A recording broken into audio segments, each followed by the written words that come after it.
У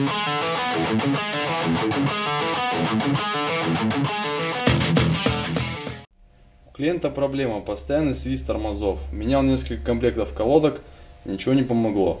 Что мы делаем в этом случае? Во-первых, нужно проточить тормозные диски, либо поставить новые. Но если нет такой возможности, мы берем на тормозных колодках, стачиваем острые края, делаем фасочки снизу и сверху, чтобы у нас выработка на диске не терла по колодке.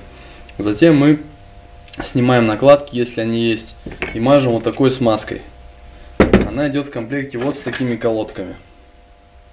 Можно использовать обычный литол или шрус, без разницы. Главное не намазать саму рабочую поверхность. Мажем накладку. Смазка поможет нам избежать вибрации при торможении. Из-за нее весь свист.